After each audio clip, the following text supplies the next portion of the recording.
Hello दोस्तों, you are most welcome on quiz night with Gopal. दोस्तों, तो मैं आप लोगों के लिए लेकर आया हूँ नेक्स्ट क्लास जो 11वां क्लास है। तो अगर दोस्तों इस चैनल पर आप नए हैं तो इस चैनल को सब्सक्राइब करना मत भूलिएगा। वीडियो को लाइक ज़रूर करिएगा और वीडियो को शेयर ज़रूर करिएगा अपने दोस्तों के बीच जिनको ज़रूरत है। और तो चलिए, मैं गोपाल कृष्ण रॉय नेक्स्ट सवाल के साथ आगे बढ़ना चाहता हूँ। चलिए आप लोग जवाब दीजिए। पहला क्वेश्चन आज का, केंद्रीय खाद्य प्रौद्योगिकी अनुसंधान संस्था स्थित है? पहला है नई दिल्ली में, दूसरा है इलाहाबाद में, तीसरा है मैसूर में और चौथा है लखनऊ में। जवाब दीजिएगा दोस्तों, इसका जवाब क्या होगा? तो इसका जवाब जो है दोस्तों वो इस प्रकार है कि इसका जवाब होगा मैसूर में। चलिए इसके साथ आगे बढ़ते हैं। जेली बनाने में किस परिरक्षक का प्रयोग होता है? पहला है शर्करा, दूसरा है पेक्टिन, तीसरा है सल्फाइड और चौथा है सल्फर डाइऑक्साइड की। तो इसका जवाब है पेक्टिन। चलिए इसके साथ ही आगे बढ़ते हैं। शुद्धता का पूर्ण गारंटी है इसका, आप लोग टेंशन मत लीजिए। चलिए आगे बढ़िए। केसर प्राप्त किया जाता है कलिका से, दूसरा है पत्ती से, तीसरा है पुष्पवर्ती काग्र से और चौथा है बाह्य दलपुंज से। इसका जवाब है पुष्पवर्ती काग्र से। चलिए इसके साथ ही आगे बढ़ते हैं। मानव शरीर में कुल कितनी पसलियाँ होती है? पहला है 22, दूसरा है 26, तीसरा है 24 और चौथा है 28। तो चलिए इसके साथ इसका जवाब है 24। चलिए तो आगे की क्वेश्चन पर चलते हैं हम लोग। वह है टीएबी का टीका किस रोग से बचाव करता है? पहला है तपेदिक, दूसरा है डिप्थीरिया, तीसरा है मियादी बुखार और चौथा है काली खांसी। तो इसका जवाब होगा मियादी बुखार। चलिए इसके साथ आगे बढ़ते हैं। जो इसका क्वेश्चन है, अंतर्राष्ट्रीय योग दिवस किस दिन मनाया जाता है? ये तो बहुत इजी क्वेश्चन है। जवाब दीजिएगा। 21 जून को, 20 जून को, 25 जून को और 28 जून को। नरेंद्र मोदी अभी हमेशा हर साल मनाते रहते हैं। तो चलिए इसका जवाब दीजिए सभी लोगों के साथ। इसका जवाब है 21 जून। चलिए इसके साथ ही आगे बढ़ते हैं। किन वस्त्रों में गोंद के कल्प का उपयोग होता है? जवाब दीजिएगा कमेंट बॉक्स में दोस्तों। ऊनी वस्त्र, सूती वस्त्र, रेशमी वस्त्र और नायलॉन वस्त्र। इसका जवाब दीजिए दोस्तों। इसका जवाब है रेशमी वस्त्र। चलिए आगे की क्वेश्चन पर चलते हैं। अष्टाध्यायी के लेखक कौन है? बहुत इजी क्वेश्चन है। जवाब दीजिए। पहला है वेदव्यास, दूसरा है पाणिनि, तीसरा है सुखदेव और चौथा है वाल्मीकि। चलिए जवाब दीजिए दोस्तों। इसका जवाब है पाणिनि। चलिए इसके साथ आगे की क्वेश्चन पर चलते हैं दोस्तों। तो आगे की क्वेश्चन इस प्रकार है। द्वितीय बौद्ध संगीति का आयोजन किसके शासनकाल में हुआ था?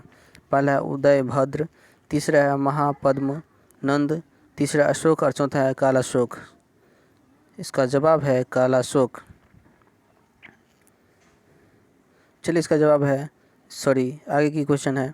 अकबर ने इबादत खाना का निर्माण करवाया था?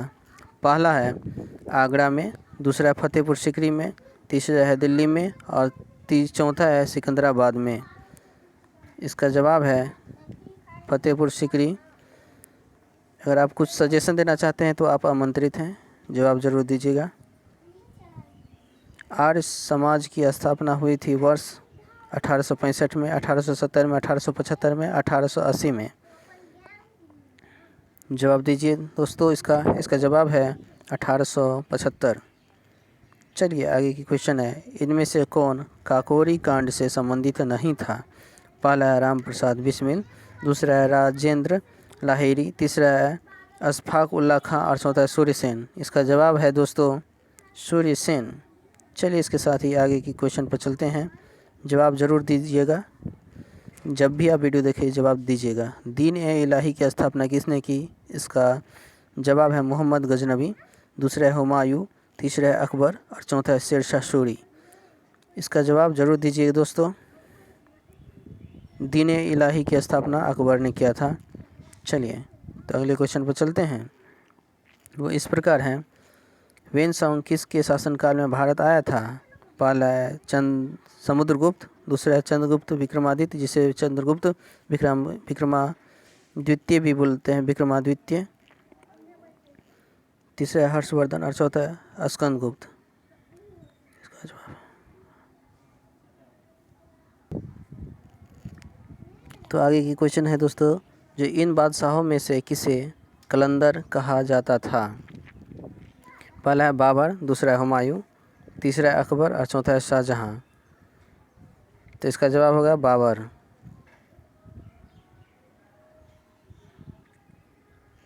चलिए इसके साथ जो आगे की क्वेश्चन है वो इस प्रकार है, बंगाल का विभाजन करने वाला गवर्नर जनरल था? पहला है कर्जन, दूसरा है कैनिंग, तीसरा है मिंटो और चौथा है मेयो, जो कि बहुत ही इजी क्वेश्चन है। जवाब दीजिए इसका क्या होगा? कर्जन। चलिए इसके साथ ही आगे बढ़ते हैं। कुंवर सिंह किस राज्य के जमींदार थे? चलिए इसका जवाब है पहला बैरकपुर, दूसरा है जगदीशपुर, तीसरा अवध और चौथा है बिट्ठू। इसका जवाब होगा दोस्तों, जल्दी से जवाब दीजिए। इसका जवाब है जगदीशपुर, जो कि बिहार में है। चलिए इसके साथ ही अगला क्वेश्चन जो है इस प्रकार, निम्नलिखित में से कौन सी शिक्षण सहायक सामग्री, छोटा कर देता हूँ ताकि आप लोग को आराम से दिखाई दे,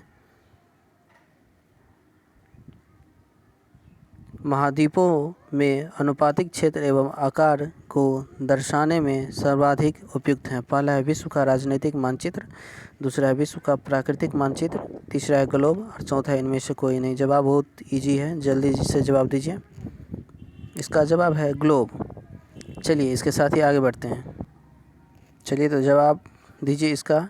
भूगोल शिक्षण की उपयुक्त विधि है? पहला है भ्रमण विधि, दूसरा वार्तालाप विधि, तीसरा है कहानी विधि और चौथा है उपयुक्त में से कोई नहीं।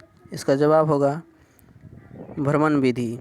तीसरा है अगला क्वेश्चन है, मानचित्र को समझने की सर्वव्यापी भाषा को समझा जा सकता है? पहला है रेखा चित्रों से, दूसरा है रूढ़ चिन्हों से, तीसरा है वर्णमाला के अक्षरों द्वारा और चौथा है थीमेटिक मानचित्र से। इसका जवाब हुआ रूढ़ चिन्हों से। चलिए आगे का जवाब दीजिए। यू आकार की घाटी का निर्माण होता है? पहला हिम नदी द्वारा, दूसरा नदी द्वारा, तीसरा पवन द्वारा और चौथा सागरीय तंत्र द्वारा। जवाब दीजिएगा। इसका जवाब है हिम नदी द्वारा। इसके आगे का जो क्वेश्चन है, ऑस्ट्रेलिया की राजधानी है? बहुत इजी क्वेश्चन है, चलता फिरता क्वेश्चन है। पहला है सिडनी, दूसरा है कैनबरा, तीसरा है मेलबर्न, चौथा है ब्रिस्बेन। जवाब दीजिए इसका। इसका जवाब है कैनबरा।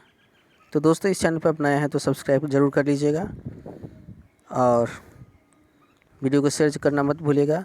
चलिए फिर हम अगले नेक्स्ट वीडियो में मिलते हैं, और अगर अब इससे भी ज़्यादा कुछ प्रैक्टिस करना चाहते हैं वीडियो के साथ तो इस चैनल के प्लेलिस्ट में जाइए और वहाँ से लाभ उठाइए। धन्यवाद।